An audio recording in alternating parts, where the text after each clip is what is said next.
In the spring of 1885, the settlers along the western shore of Lake Vermilion in northern Minnesota began to whisper about the strange Finnish woman who walked the reed beds at dawn. She came alone, in a long mossy green wool dress and a worn leather apron, carrying a wide willow basket against her hip. She moved slowly through the shallows, bending every few steps to pluck something invisible from the mud, from the cattails, from the low branches of the alders where the geese roosted in the molting season. By mid-morning her basket would be heaped with what looked, from a distance, like dirty snow. Up close it was feathers. Thousands upon thousands of soft white plumes of wild goose down, gathered one careful pinch at a time. They called her the Feather Lady. They said it the way frontier people say a thing they don't yet understand, half mockery, half unease. The men at the trading post in Tower laughed about her behind their hands. The women at the Lutheran church meeting passed each other looks when she came in late, a few stray bits of down still clinging to her dark braid. Some of the children threw pinecones at her from the woods. Anna Mekinen heard all of it. She heard, and she said nothing, and she kept gathering. She had been gathering for 2 years by then. She would gather for one more. Because what nobody in that lakeside settlement understood, what nobody could have understood, since the knowledge had crossed an ocean inside the head of a single quiet woman, was that Anna Mekinen was not collecting feathers.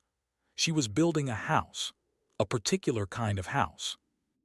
A house her grandmother had described to her once, in a smoky cottage in Karelia, on a winter night so cold the milk had frozen in the pail beside the door. Tighter, the old woman had said, gripping Anna's wrist with fingers like willow roots, if you ever go to place where the winter has teeth, you must remember what I am telling you now. The walls of a house are not made of wood. The walls of a house are made of what you put inside the wood. Anna had been 11 years old. She had not forgotten a single word. Now she was 40, and she lived alone in a half-finished cabin on a quarter section of homestead land her dead husband had filed on the year before the cholera took him. The cabin had 4 hand-hewn log walls and a roof of split cedar shakes and a single small window on the north side that frosted shut from November through April. It had a cast-iron stove and a rope bed and a shelf of 3 books in Finnish and 1 in English. It had, most importantly, an inner wall, a second wall, built 6 inches inside the first, with vertical studs of pine between the two. A double wall. The neighbors had asked her, when they saw her framing it, why a widow with no money to spare would build her cabin twice. Anna had only smiled, which was the same as saying nothing, which was what she said to most questions. The space between those 2 walls was where her 3 years of gathered down was going to go. Every evening, after the chores were finished and the candle was lit on the wooden sill, Anna would lift a great armful of the feathers from her storage chest and carry it to whichever cavity she was filling that week. She would push it down between the studs with her bare forearms, packing it tight, not so tight that it lost its loft, but tight enough that no air could move through it. The down compressed and sprang back, compressed and sprang back, until the cavity was full from sill plate to top plate. Then she would nail a smooth plank of pine across the inner face, sealing the down inside the wall forever. She did 1 cavity a night. There were 42 cavities in the cabin. By the autumn of 1887, she had filled 39 of them. 3 winters of feathers. 3 years of being laughed at. 3 years of an old woman's voice in her head saying, "The winter has teeth. The winter has teeth. The winter has teeth." She did not yet know that the winter coming for her was going to be the one her grandmother had warned her about. The settlement on the western shore of Lake Vermilion in those years was a thin, hopeful, half-starved thing. 16 families in scattered log cabins, a Lutheran meeting house with no proper bell, a Finnish-language schoolhouse that ran 4 months out of the 12, and a trading post run by a Swede named Lindquist who charged double for flour in January and pretended he was sorry about it. Most of the men worked the timber camps to the north in winter and came home in April thinner than they had left. Most of the women raised the children and kept the gardens and buried, on average, 1 infant per household before the child reached its 2nd year. This was the arithmetic of the northern frontier. Nobody spoke about it, but everybody counted. Anna's nearest neighbor was a Norwegian family named Bjornson, half a mile to the south along the lake path. Lars Bjornson was a tall, kind, fundamentally exhausted man of 36 who had come to America with a wife and one child, and now had a wife and 5 children, and a debt at the trading post he would never finish paying. His wife, Injur, was the closest thing Anna had to a friend. Injur was the one neighbor who did not laugh at the feather gathering. Injur had grown up in a fishing village on the Lofoten coast where the wind in February could strip the skin off your cheekbones in 20 minutes, and Injur understood, in a way the Minnesota-born settlers did not, that cold was not weather. Cold was a creature. Cold was something you outwitted or something you fed your children to. There was no third option. So Injur Bjornson, alone among the women of that settlement, would sometimes walk up the lake path of a Sunday afternoon and sit at Anna's plank table and drink coffee made from roasted dandelion roots and ask, in her careful, slow English because Anna's Norwegian was poor and her own Finnish was worse, "Anna, is it true what they say? Is it true you are putting the feathers inside the walls?" And Anna would nod. "Will it work?" Injur would ask. And Anna would say, in her quiet voice, "My grandmother said it works. My grandmother lived to be 91 in a cottage made of pine logs in a country colder than this one. She was never sick a winter in her life. I believe my grandmother." Injur would look at her own rough red hands wrapped around the tin cup and say nothing for a while. And then she would say, "Lars will not build a second wall. Lars says it is foolishness. Lars says we cannot afford the lumber." And Anna would say, very gently, "I have extra feathers in Jur. I have more than I will need. If Lars changes his mind, I will give them to you." Lars did not change his mind. Lars was a kind man and a tired man and a proud man, and the combination of those 3 things meant he could not be told by a woman, by a widow, by a Finn, that the way he was building his house was wrong. He had built it the way his father had built houses in Telemark. Single-wall log construction, chinked with moss and mud, banked with snow in winter. It had been good enough for his father. It would be good enough for his children. He said this to Injur on a Sunday evening in October of 1887, and Injur, who knew her husband, did not argue. 3 weeks later, on a cold, clear November morning, Anna packed the 39th cavity, then the 40th, then the 41st. On the night of November the 17th, by the light of a single beeswax candle in a tin holder on her wooden sill, she packed the last of the down into the 42nd cavity, smoothed it level with her palm, and nailed the final plank across it. The cabin went silent in a way it had not been silent before. Sound did not bounce off the walls the same. Her own breathing came back to her muffled, close, intimate, as though she were standing inside a great soft chest. She set down her hammer. She stood in the middle of her one room. She listened to the new silence of her completed house, and she wept very quietly for her grandmother, who had been dead for 19 years and who had been right. Outside, the first hard frost of the season was sliding down out of Canada. The winter of 1887 through 1888 began the way most northern winters begin, with a slow, deceptive politeness. Late November brought a soft snow that lay on the cedar boughs like wool batting. Early December gave them 3 days of bright, thin sunshine that fooled the children into running out without their wraps. The lake froze in stages, first a black skin near the reeds, then a milky shelf reaching toward the middle. Then, by the second week of December, a solid white plain you could drive a team of oxen across. The men at Lindquist's trading post stamped their boots and said it was going to be a mild one. The old Ojibwe woman who came down from the reservation to trade beadwork for sugar said nothing, which the settlers took for agreement.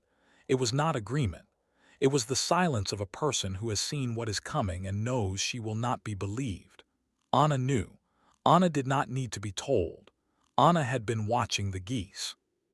The geese had come down out of Manitoba 3 weeks earlier than any year she remembered. The muskrats along the lake had built their push-ups higher than the cattails. The bark on the north side of the birches had thickened into a rough gray armor. Her grandmother had taught her to read these signs the way other women were taught to read scripture, and every sign that autumn said the same thing. Get the wood in. Get the meat smoked. Get the cellar filled. The cold is going to come down on us like a hand pressed over a child's mouth. She did all of it. She split and stacked 6 cords of birch and oak along the south wall of the cabin, sheltered under a slant roof of cedar shakes. She salted and smoked 20 pounds of lake trout and laid them in a wooden box packed with dry pine needles. She dug her root cellar 2 feet deeper and lined the new depth with straw and laid in turnips and cabbages and a sack of dried peas and 3 crocks of lingonberry preserves. She filled 2 oak barrels with water from the spring and rolled them into the cabin and set them beside the stove. By the middle of December, her one-room cabin was so full of provisions that she had to step sideways between the table and the bed. She did not mind. The fullness of the cabin was a kind of prayer. On the 12th of January, 1888, the first real storm came through. It started in the afternoon as a fine dry snow blowing horizontally out of the northwest, and by sundown it was a white roaring darkness in which a person could not see their own outstretched hand. The wind came down the lake with a sound Anna had not heard since Karelia, a low continuous moan like an animal in pain, threaded with higher whistling shrieks where it tore around the corners of the cabin and through the cracks in the cedar shakes. The temperature, which had been around 0 at noon, dropped through the afternoon and evening and into the night. By midnight it was 30 below. By dawn it was 40 below. By the second night of the storm it was 46 below 0 Fahrenheit, and the wind had not slackened for 38 hours. Inside Anna's cabin, the thermometer she had nailed beside the door read 65 degrees. She read it 3 times that first night because she did not believe it. She held the small glass tube up to the candle and squinted at the red line of alcohol and counted the marks again. 65. The stove was burning a single split of birch every 40 minutes. A single split. She had expected to be feeding it constantly, the way she had fed her stoves in every other cabin she had ever lived in. Instead, she was sitting in her rocking chair in a wool shawl, perfectly comfortable, mending a tear in her apron by candlelight, while outside the wind was trying to peel the roof off the world. She put her palm against the inner wall. It was warm. Not cold, not cool, warm, the way the flank of a sleeping animal is warm. The down between the studs was doing exactly what her grandmother had said it would do. It was holding the heat of her body and the heat of her stove and the heat of her single candle inside the room as though the room were a closed fist around a coal. She thought of the Bjornsons, half a mile down the path in their single-wall cabin. She did not yet know. The storm broke on the morning of the 15th of January with the particular thin, cruel sunshine that comes after a deep cold front, light without warmth, brightness without mercy. Anna woke at her usual hour and lay for a long moment in her rope bed listening to the silence. The wind was gone. The cabin was so quiet she could hear the small click of her own swallow. She rose, dressed in her wool dress and her leather apron, fed the stove a fresh split of birch, and went to the small north window to scrape the frost from the inner pane with the edge of a horn spoon. The world outside was unrecognizable. The snow had drifted to the eaves of her woodshed. The lake path was gone. The whole settlement to the south was buried up to the roof lines of the lower cabins, with only chimneys and the upper sashes of windows showing above the drifts. Smoke rose, thin and pale, from perhaps half the chimneys she could see. From the other half, nothing. Anna put on her husband's old wool coat, which she had altered to fit her shoulders, and her felt-lined boots, and a knitted scarf, and a pair of mittens her grandmother had made for her 30 years before in a country across the sea. She took a tin lantern and a small loaf of rye bread and a stoneware jar of honey, and she stepped out into the cold. The cold, when it hit her, was a thing with a personality. It went into her lungs and squeezed. It found the seam at her wrists where the mitten met the sleeve and slid a thin blade of pain along the skin. She tightened the scarf across her mouth and pulled the coat collar high and began to break trail down the lake path toward the Bjornson place, sinking to her hips at every step in the soft new drift.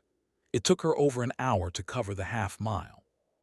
When she came in sight of the Bjornson cabin, she stopped on the rise of ground above it and stood very still.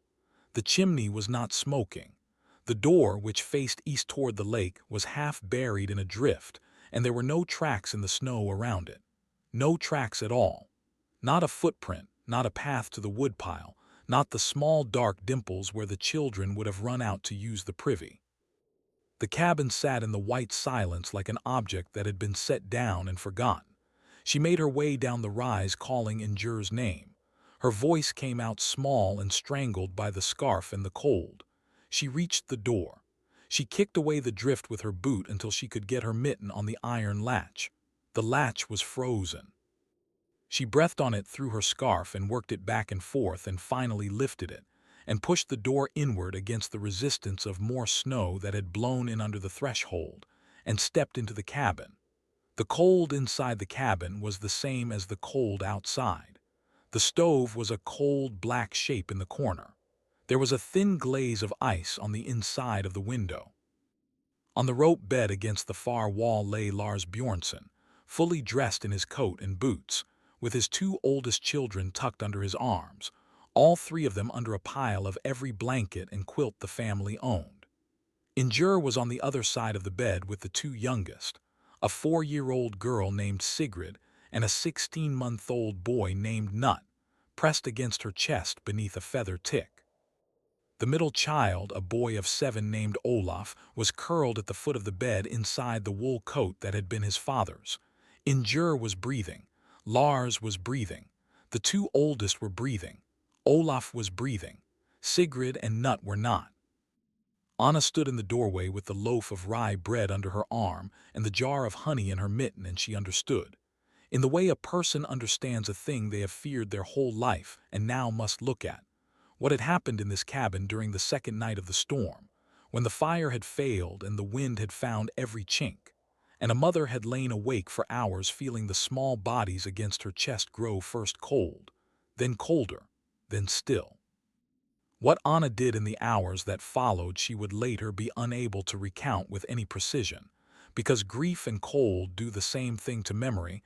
They smooth it, they soften the edges, they leave only certain images sharp and let the rest dissolve into a white blur. She remembered building the fire. She remembered the long minute of crouching at the cold stove with her flint and a handful of birch shavings, her mittened hands shaking so badly she dropped the flint twice into the ashpan. She remembered the sound of the kindling finally catching, that small, intimate, almost domestic crackle that meant a household was alive again. She remembered Lars Bjornson opening his eyes and looking at her without recognition, and then with recognition, and then with the slow, terrible understanding of a man who has been asleep through something he should not have slept through. She did not remember telling him about the two youngest. She did not remember if she said it in words or if he simply saw it on her face. She remembered only that he made a sound she had never heard a grown man make before, and Injur, on the other side of the bed, did not make any sound at all, which was worse. Anna stayed in the Bjornson cabin for 3 days. She fed the fire.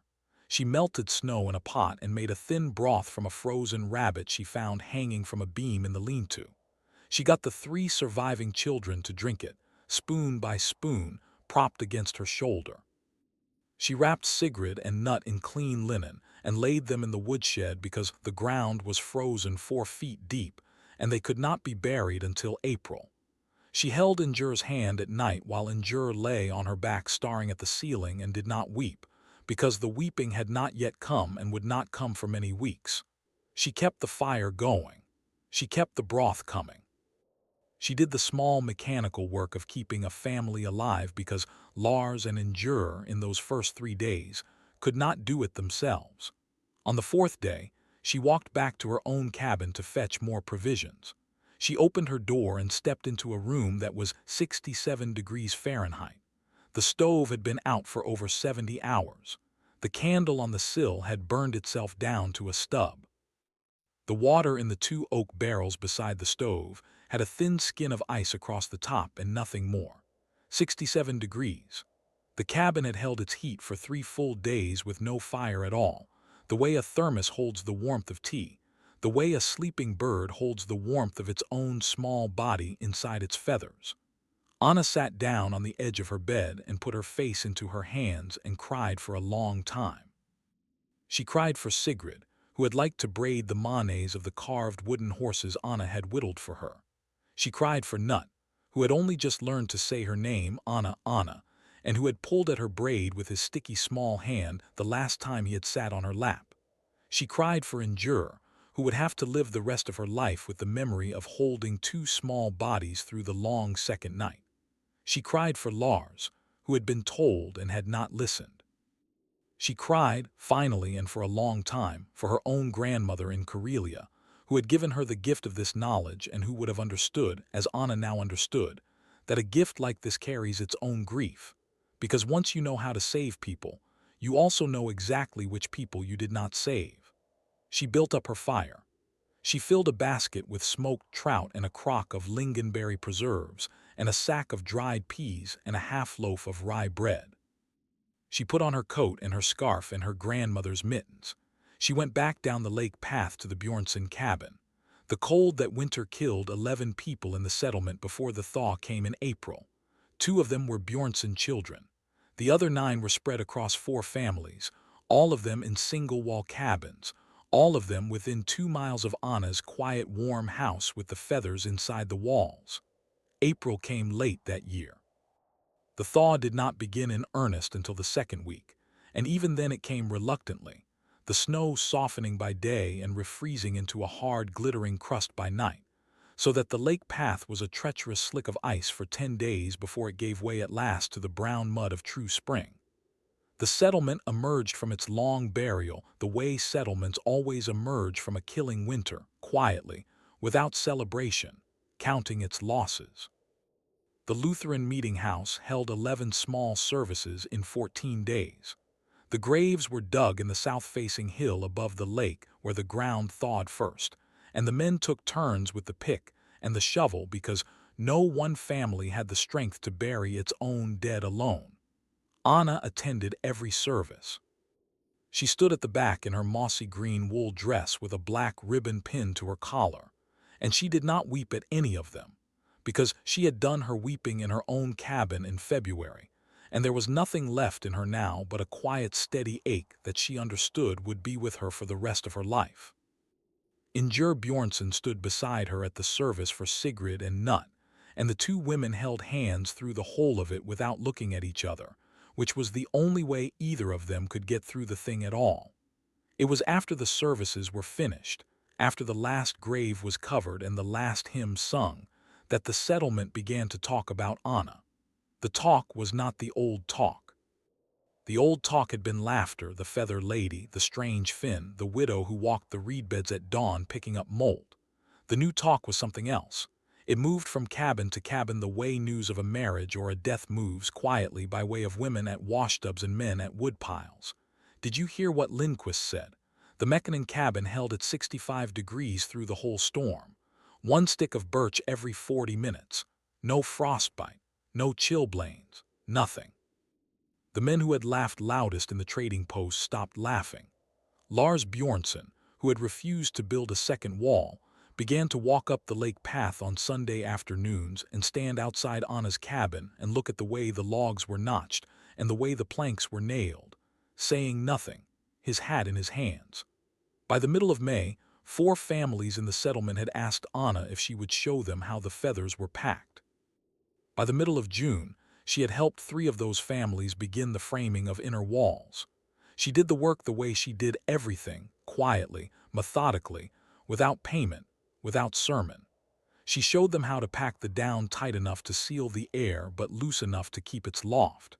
She showed them how to nail the inner planks so the down could not settle and leave a cold gap at the top of the cavity.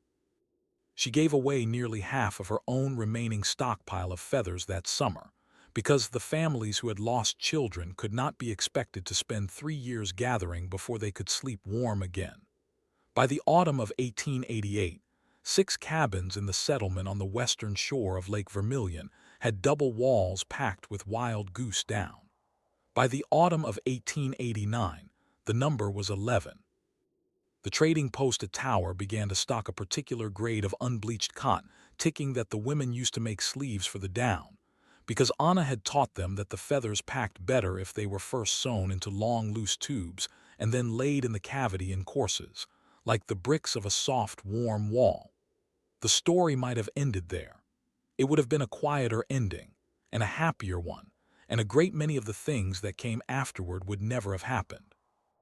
If the settlement on Lake Vermilion had been left alone with its new knowledge, if the news had spread no farther than the 4 neighboring townships, if Anna Mekinen had been allowed to grow old in her warm cabin with the small grief she already carried. But in the autumn of 1890, a young man named Edwin Holly stepped off the train at Tower, Minnesota, with a leather satchel and a notebook, and a letter of introduction from the editor of the Boston Daily Globe. Edwin Hollies was 26 years old, the son of a Beacon Hill banker, a Harvard graduate of the class of 1886 who had disappointed his father by refusing to enter the bond business, and had instead taken a junior reporter's position at the Daily Globe for $9 a week. He was thin, well-dressed in a way that was already wrong for the place he had arrived in, and possessed of the particular kind of earnestness that belongs to young men of comfortable upbringing who have decided that the great injustice of their generation is that they themselves have suffered no hardship. He had read about the killing winter of 1888 in a back-page item in a Minneapolis paper 2.5 years late, and the editor of the Globe had agreed, somewhat skeptically, to send him out for a feature on frontier survival. He had heard about Anna by accident. He had stopped at Lindquist's trading post for tobacco, and Lindquist, who liked to talk to strangers because most of his customers had stopped listening to him years ago, had told him about the Finnish widow up the lake who packed her walls with feathers and whose cabin had held at 65 degrees through the worst of the cold. Hollies had written the figure in his notebook and underlined it twice. He walked the lake path up to Anna's cabin on a cold, bright morning in early October, the aspens along the shore turning the color of beaten brass, the air smelling of wood smoke and frost, and the faint vegetable sweetness of fallen leaves. He knocked on her door. He introduced himself in his careful Harvard English. He explained that he had come from Boston, that he wrote for a newspaper, that he wished to ask her some questions about her house and her feathers and the winter of 1888. Anna stood in her doorway in her mossy green dress and her leather apron and looked at him for a long, quiet moment. She was 45 years old by then, a little thinner than she had been in the gathering years, with 2 new fine lines at the corners of her mouth and a streak of gray running back from her left temple through the dark crown of her braid. She did not invite him in immediately. She looked at his good wool coat and his city boots and his clean, soft hands holding the leather satchel, and she said in her quiet, careful English, "Mr. Hollies, why do you want to know about my house?" He told her. He told her about the article he wished to write. He told her that her story was remarkable. He told her that the readers of the Daily Globe, in the cold tenements of Boston's North End and the drafty walk-ups of South Boston, would benefit from knowing what a single woman on the Minnesota frontier had done with the molt feathers of wild geese. He spoke with the bright certainty of a young man who has never yet been wrong about anything in a way that mattered. Anna listened to him to the end. Then she stepped back from the doorway and said, "Come in. I will make coffee." She made him coffee from real beans, which she had bought at Lindquist's that summer for the first time in 3 years, and she answered his questions for the better part of 4 hours. She told him about her grandmother in Karelia. She told him about the 3 years of gathering. She told him about the double wall and the cotton ticking and the way to pack the down so it would not settle. She told him about the storm of January 1888 and about the thermometer reading 65 degrees and about the single split of birch every 40 minutes. She told him because he asked and because she did not believe in lying to a guest at her own table about the Bjornson children. She did not tell him because he did not ask that she had certain reservations about the work he was proposing to do. She did not tell him that the technique her grandmother had given her was a thing that had grown up slowly over many generations in a particular cold country, and that she was not certain it could be lifted out of that country and printed in a Boston newspaper and handed to strangers in faraway places without something being lost in the carrying. She did not tell him these things because she was not certain herself how to say them, and because Edwin Hollies was very young and very eager and seemed, in his own way, kind. She would think later that she should have said them anyway. The article appeared in the Boston Daily Globe on the front page of the Sunday edition, the 7th of December, 1890. It ran beneath a four-column headline that Edwin Hollies had not written and would not have chosen: "The Feather House of the North, a lone widow's miracle against the killing cold," and beside an engraved illustration, made from a photograph Hollies had taken with a borrowed box camera, of Anna standing in front of her cabin in her wool dress with the lake behind her. She looked in the engraving smaller than she was, and older, and somehow saintly, which was an effect the engraver had achieved by softening the shadows around her eyes. She did not like the picture when she finally saw a copy of it, 6 weeks later, mailed to her by Hollies with a polite letter. She thought she looked like a person in a fairy tale, and she was not a person in a fairy tale, and she felt, looking at her own face in the rough black ink of the engraving, the first cold flicker of the uneasiness that would grow, in the months ahead, into a grief she had not yet imagined. The article itself was, by the standards of frontier journalism in 1890, a fine piece of work. Hollies had written it carefully. He had quoted Anna at length. He had given the technical specifications of the double wall, the depth of the cavity, the density of the packing, the grade of cotton ticking that the women of Lake Vermilion had begun to use to sleeve the down before laying it in. He had included a small diagram, drawn by a staff illustrator from his notes, showing a cross-section of the wall with the studs and the planks and the feathers. He had been, by his own lights, responsible. What he had not done, what no one had told him to do, because no one in the editorial offices of the Daily Globe knew enough about the building of cabins to think of it, was warn the reader about fire. He had not asked Anna about fire. Anna had not raised the subject of fire, because in her own cabin the question of fire did not arise in any urgent way. Her stovepipe ran straight up through the cedar roof in a single short clean run. She had insulated the pipe with a collar of wet clay and river sand that she renewed every 2 years. She kept her chimney swept. She had been raised by a woman who had been raised by a woman who had lived her entire life in a wooden cottage packed with bird down, and the habits of fire safety in such a building were so deeply trained into Anna that she no longer thought of them as habits. She thought of them as simply the way a person lived. Like washing the hands before kneading bread, like banking the stove at night. She did not think to tell Edwin Hollies any of these things. He did not think to ask. The article was reprinted, in part or in whole, in 43 newspapers across the eastern United States in the first 2 months of 1891. It appeared in the New York Herald and the Philadelphia Inquirer and the Hartford Courant and the Baltimore Sun. It appeared in small county weeklies in upstate New York, in central Pennsylvania, in western Massachusetts, in the cold valleys of Vermont and New Hampshire. It appeared in 2 Chicago papers and in a Cincinnati monthly and in a farmer's almanac published out of Albany.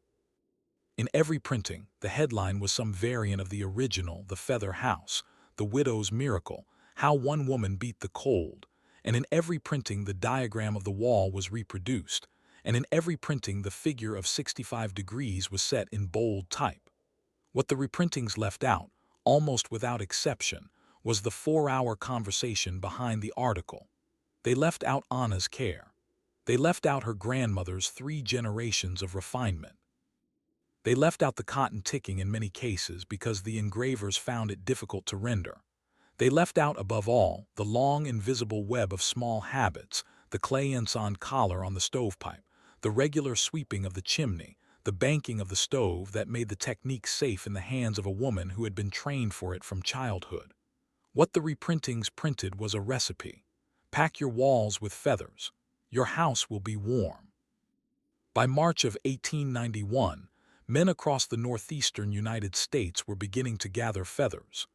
The family that died lived in a hollow of the Allegheny foothills in Clarion County, Pennsylvania, 4 miles outside a town called Reimersburg. Their name was Hartley. The father was a man of 34 named Caleb Hartley, a lay preacher and small acreage farmer who had read the article in a reprint in the Pittsburgh Dispatch in February of 1891 and had spoken of it to his wife Mary that same evening across the supper table. Mary Hartley was 29 years old. They had 4 children, a girl of 9 named Ruth, a boy of 7 named Caleb Jr., a girl of 4 named Hannah, and an infant boy of 14 months named Samuel, and they lived in a single-pen log cabin with a loft, a stone chimney on the north gable, and a cast-iron stove of a make that was already, by 1891, somewhat older than was safe. Caleb Hartley spent the spring and summer of 1891 gathering feathers. He did not have 3 years. He did not have a lake full of molting wild geese.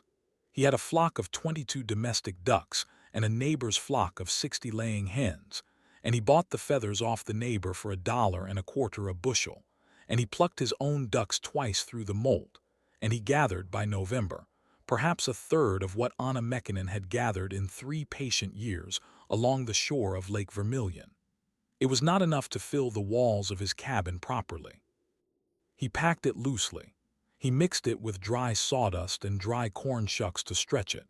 He did not sleeve it in cotton ticking, because the article he had read had not mentioned the cotton ticking, and the diagram had shown only feathers between the studs. He nailed his inner planks across the cavities on a cold, dry afternoon in the first week of December, 1891, and he stood back and looked at his work and felt, the way Anna had felt 4 years earlier in her own cabin, the deep, quiet pride of a man who has prepared his family for the winter. He did not know about the clay-ensign collar on the stovepipe. He did not know about sweeping the chimney every 6 weeks. He did not know that the dry corn shucks he had mixed with the duck down were, in the language of fire, what is called tinder. The fire began on the night of the 18th of January, 1892, at approximately 2:15 in the morning. A burning ember, no larger than a pea, was carried up the flue of the stone chimney by a strong draught and lodged in a crack in the mortar at the level of the loft floor, where the chimney passed through the wall. The crack opened in the cold contraction of the stones into the wall cavity. The ember fell perhaps 8 inches and came to rest in a pocket of dry duck down mixed with dry sawdust and dry corn shucks. It smoldered in the dark inside the wall for perhaps 4 minutes. Then it found enough air and it caught. A cabin packed with properly sleeved wild goose down in a tightly nailed double wall, with a clay-collared stovepipe and a swept chimney, will burn. Every cabin will burn, given enough time and bad luck, but it will burn slowly, the way a sealed haystack burns, smoldering for hours, giving the family inside long minutes to wake and to act. A cabin packed with loose duck down and sawdust and corn shucks, with an unswept chimney and a cracked stone flue, burns the way a haystack burns when it is open to the wind. It does not smolder. It detonates. The Hartley's cabin was fully engulfed in under 3 minutes. The neighbor, a farmer named Jacob Pell who lived a 1/4 mile to the east, was woken at 2:30 by the orange light pouring through his bedroom window. By the time he had pulled on his boots and his coat and run the 1/4 mile through the snow, the roof of the Hartley cabin had already fallen in. He stood at the edge of the yard with his hands at his sides, and he could not get within 30 feet of the building because of the heat. He heard, in the first minute of his standing there, what he later told the county coroner he believed had been a child crying. After that, he heard nothing. All 6 of them died. The story of the Hartley fire traveled faster than the story of the Feather House had traveled, because tragedy on the American frontier in 1892 moved by telegraph, and the telegraph was indifferent to the long, quiet years of gathering and careful packing that had preceded it. By the end of January, the Pittsburgh Dispatch had run the fire on its front page. By the middle of February, a coroner's inquest in Clarion County had ruled the deaths accidental, and had specifically named the wall insulation as the principal accelerant. By March, 2 more cabins had burned in similar circumstances, one in Cattaraugus County, New York, killing a young couple and their newborn, and one in Bradford County, Pennsylvania, killing an elderly widower who had insulated his walls alone the previous summer. By April, the legislatures of Pennsylvania and New York and Ohio had each begun debate on bills to prohibit the use of bird down or other loose organic fibers as wall insulation in domestic dwellings. By the autumn of 1892, all 3 states had passed such laws. The newspapers that had printed the original article did not, for the most part, print retractions. They printed the fire stories. They printed the coroner's findings. They printed editorials warning their readers against the dangers of the so-called Feather House, and several of them named Anna Mekinen by name, and one of them, a small paper in Erie, Pennsylvania, whose editor had lost a cousin in the Hartley fire, referred to her, in a column on the 3rd page, as the Minnesota woman whose reckless example has now cost the lives of 9 American children. Edwin Hollies wrote to her in May of 1892. The letter was 4 pages long and was, in its careful Harvard English, the letter of a young man who had aged 10 years and 18 months. He apologized to her. He told her that he had spoken with the editor of the Globe about a corrective piece, and that the editor had declined to run it on the grounds that the public had moved on. He told her that he was leaving the newspaper. He told her in the last paragraph that he hoped she would not blame herself, because the fault was his and the editors, and the reprinting papers and the lawmakers, who had not thought to regulate before the deaths and not hers, who had only answered a young man's questions at her own kitchen table over a cup of coffee. Anna read the letter twice and put it in the wooden box where she kept her grandmother's letters and the deed to the cabin and the lock of her dead husband's hair. She did not write back. There was nothing she could write that would be true and also bearable. She lived another 25 years in the cabin on Lake Vermilion. She did not gather feathers again. She kept a small garden, and she sold lingonberry preserves at the trading post, and she taught the daughters of the settlement to read Finnish, and she attended the Lutheran services every Sunday in a black dress, because by the turn of the century the mossy green wool had finally given out. She and Ingjerd Bjornson remained friends to the end of Ingjerd's life, which came in the influenza of 1918. Lars Bjornson outlived his wife by 4 years and was buried beside her on the south-facing hill above the lake. In the spring of 1915, when Anna was 70 years old, she began the work of removing her own insulation. She did it methodically, the way she had done everything in her life, one cavity at a time, by the light of a single beeswax candle on the wooden sill. She pried off each inner plank with a small iron bar. She pulled out the down by the armful and laid it in the same willow basket she had used to gather it 30 years before. She replaced it with raw wool batting she had bought from a Norwegian sheep farmer outside Tower, wool that would smolder if it caught a spark but would not detonate. She nailed the inner planks back in place. The cabin, when she was finished in the autumn of 1916, was a little colder in winter than it had been. She did not mind. She had learned, late in her life, that there are gifts a person can refuse on behalf of the people who come after them, and that refusing such a gift is itself a kind of love. She died in her sleep in the winter of 1917, in a cabin that was warm enough. If this story moved you, please take a moment to like this video, share it with someone who loves history, and subscribe to the channel for more forgotten stories from the American frontier. Leave a comment below and tell us, would you have trusted Anna's grandmother's gift, or would you have built the wall the old way?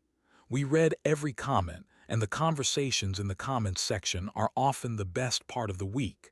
Thank you for watching to the end. We'll see you in the next story.